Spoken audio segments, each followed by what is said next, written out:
So first of all, let me assert my firm belief that the only thing we have to fear is fear itself. Nameless, unreasoning, unjustified terror, which paralyzes needed efforts to convert retreat into advance. A short time ago, an American airplane dropped one bomb on Hiroshima and destroyed its usefulness to the enemy. That bomb has more power than 20,000 tons of TNT. The Japanese began the war from the air at Pearl Harbor. They have been repaid many-fold, and the end is not yet. With this bomb, we have now added a new and revolutionary increase in destruction to supplement the growing power of our armed forces. We have been compelled to create a permanent armaments industry of vast proportions. In the councils of government, we must guard against the acquisition of unwarranted influence, whether sought or unsought, by the military-industrial complex. The potential for the disastrous rise of misplaced power exists and will persist. We must never let the weight of this combination endanger our liberties or democratic processes. I do not believe that any of us would exchange places with any other people or any other generation. The energy, the faith, the devotion which we bring to this endeavor will light our country and all who serve it. And the glow from that fire can truly light the world.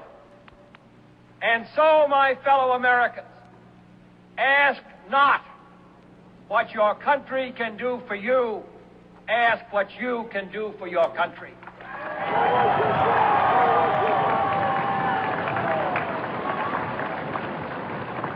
My fellow citizens of the world, ask not what America will do for you, but what together we can do for the freedom of man. And there are even a few who say that it's true that communism is an evil system, but it permits us to make economic progress. Lass sie nach Berlin kommen. Let them come to Berlin.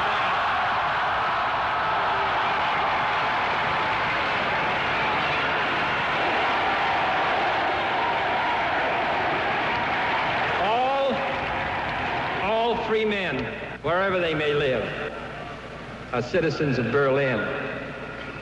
And therefore, as a free man, I take pride in the words, Ich bin ein Berliner.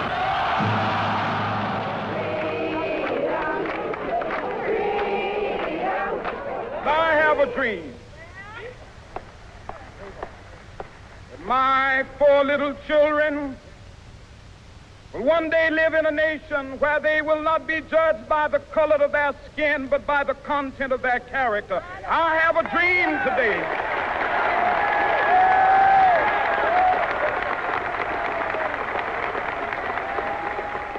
Let freedom ring, and when this happens, when we allow freedom ring, when we let it ring from every village and every hamlet, from every state and every city, we will be able to speed up that day when all of God's children, black men and white men, Jews and Gentiles, Protestants and Catholics, will be able to join hands and sing in the words of the old Negro spiritual, free at last, free at last, thank God Almighty, we are free at last. There is no constitutional issue here. The command of the Constitution is plain. There is no moral issue. It is wrong, deadly wrong, to deny any of your fellow Americans the right to vote in this country. To know war is to know that there is still madness in this world. There are poor to be lifted up, and there are cities to be built, and there's a world to be helped. Yet, we do what we must. I am hopeful, and I will try with best I can with everything I've got to end this battle and to return our sons to their desires. Yet, as long as others will challenge America's security and test the dearness of our beliefs with fire and steel, then we must stand or see the promise of 2 centuries crumble. All we say to America is be true to what you said on paper.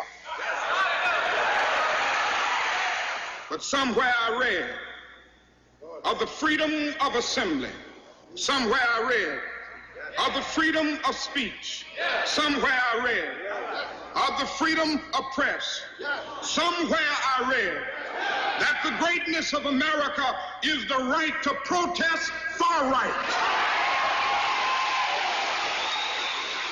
And so just as I say we aren't going to let any dogs or water hoses turn us around, we aren't going to let any injunction turn us around. Well, I don't know what will happen now. We've got some difficult days ahead. But it really doesn't matter with me now, because I've been to the mountaintop. I don't mind. Like anybody, I would like to live a long life. Longevity has its place. But I'm not concerned about that now. I just want to do God's will. And He's allowed me to go up to the mountain. And I've looked over and I've seen the promised land. I may not get there with you, but I want you to know tonight that we as a people will get to the promised land.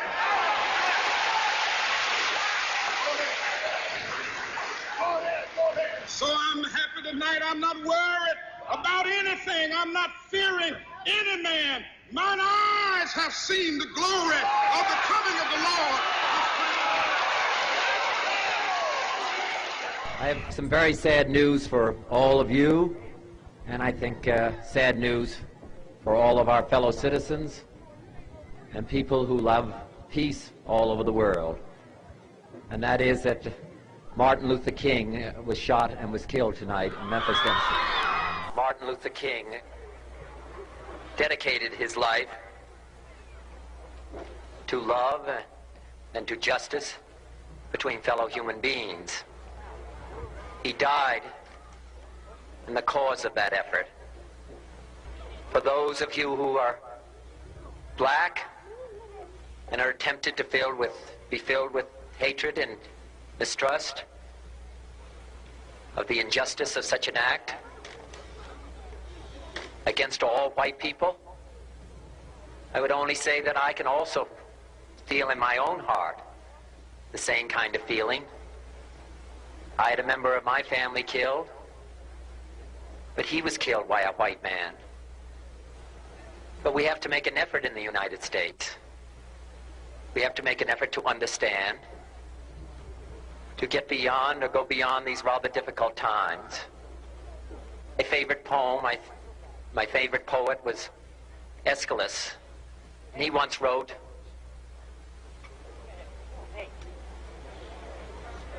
"Even in our sleep, pain which cannot forget falls drop by drop upon the heart, until in our own despair, against our will, comes wisdom through the awful grace of God."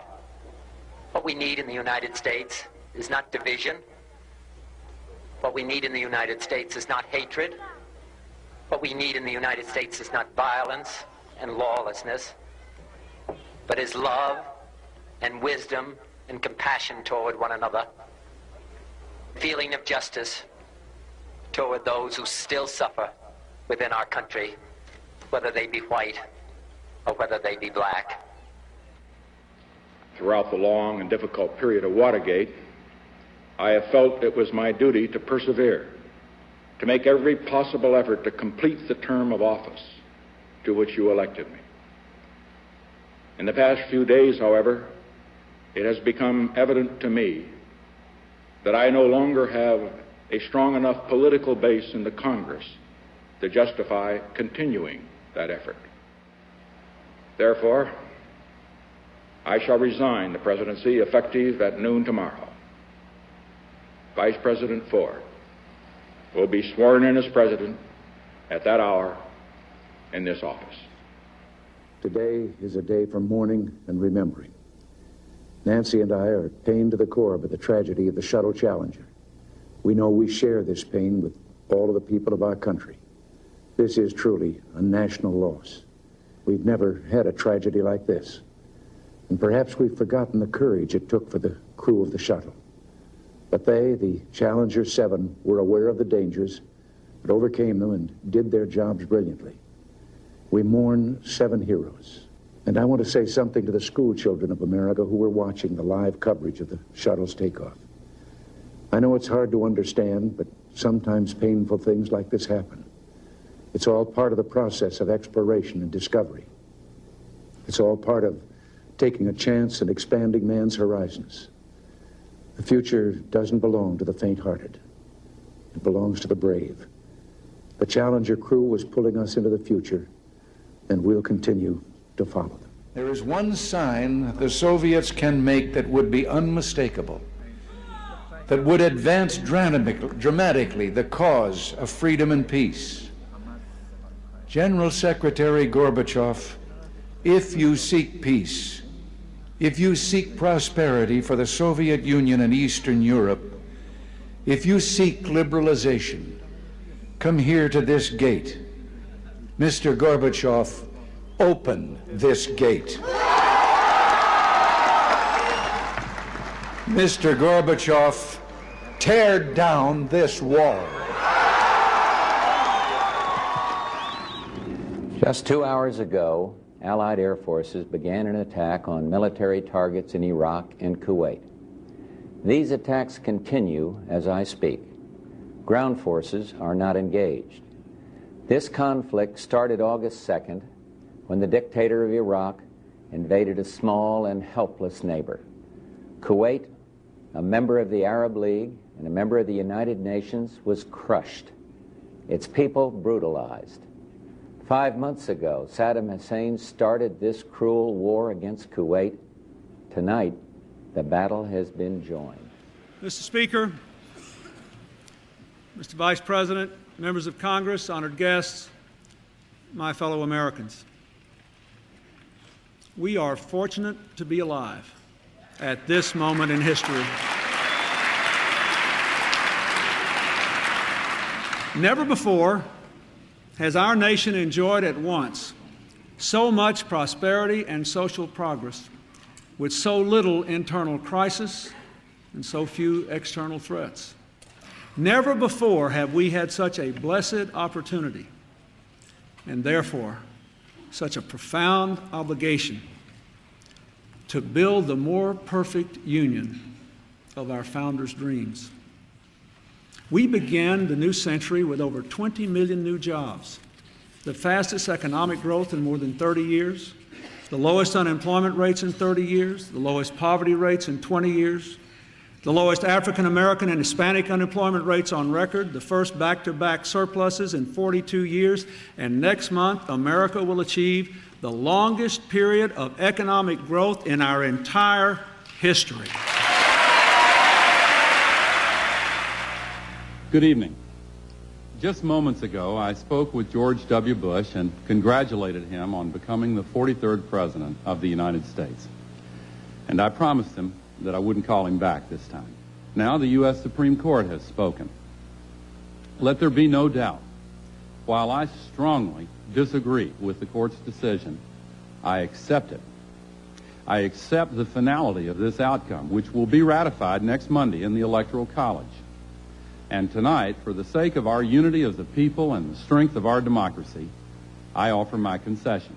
For the workers who work here, for the families who mourn, nation stands with the good people of New York City and New Jersey and Connecticut as we mourn the loss of thousands of our citizens. I can hear you.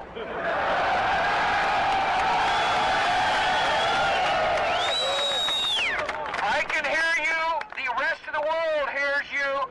And the people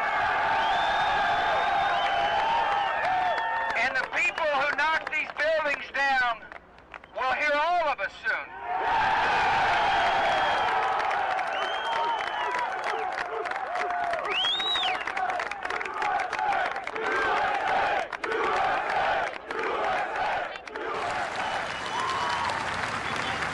And all those watching tonight from beyond our shores, from parliaments and palaces, to those who are huddled around radios in the forgotten corners of the world, our stories are singular, but our destiny is shared. And a new dawn of American leadership is at hand.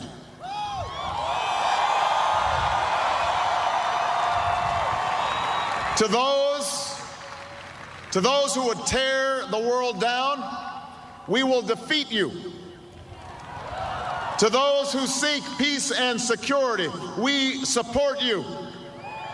And to all those who have wondered if America's beacon still burns as bright, tonight we proved once more that the true strength of our nation comes not from the might of our arms or the scale of our wealth, but from the enduring power of our ideals: democracy, liberty, opportunity, and unyielding hope.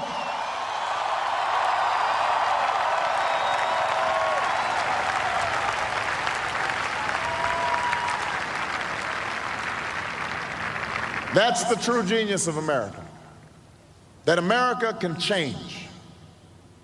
Our union can be perfected. And what we've already achieved gives us hope for what we can and must achieve tomorrow. This election had many firsts and many stories that will be told for generations, but one that's on my mind tonight is about a woman who cast her ballot in Atlanta. She is a lot like the millions of others who stood in line to make their voice heard in this election, except for one thing. Ann Nixon Cooper is 106 years old. She was born just a generation past slavery, a time when there were no cars on the road or planes in the sky, when someone like her couldn't vote for two reasons: because she was a woman and because of the color of her skin. And tonight, I think about all that she's seen throughout her century in America: the heartache and the hope, the struggle and the progress, the times we were told that we can't, and the people who pressed on with that American creed: yes, we can. At a time when women's voices were silenced and their hopes dismissed, she lived to see them stand up and speak out and reach for the ballot: yes, we can. When there was despair in the Dust Bowl and depression across the land, she saw a nation conquer fear itself with a New Deal, new jobs, a new sense of common purpose. Yes, we can. When the bombs fell on our harbor and tyranny threatened the world, she was there to witness a generation rise to greatness and a democracy was saved. Yes, we can. She was there for the buses in Montgomery, the hoses in Birmingham, a bridge in Selma, and a preacher from Atlanta who told the people that we shall overcome. Yes, we can. Here, in this election, she touched her finger to a screen and cast her vote. Because after 106 years in America, through the best of times and the darkest of hours, she knows how America can change. Yes, we can. America, we have come so far. We have seen so much, but there's so much more to do. So tonight, let us ask ourselves, if our children should live to see the next century, if my daughters should be so lucky to live as long as Ann Nixon Cooper, what change will they see? What progress will we have made? This is our chance to answer that call. This is our moment. This is our time to put our people back to work and open doors of opportunity for our kids, to restore prosperity and promote the cause of peace, to reclaim the American dream and reaffirm that fundamental truth that out of many we are one, that while we breathe, we hope, and where we are met with cynicism and doubt and those who tell us that we can't, we will respond with that timeless creed that sums up the spirit of a people. Yes, we can. Thank you. God bless you. And may God bless the United States of America.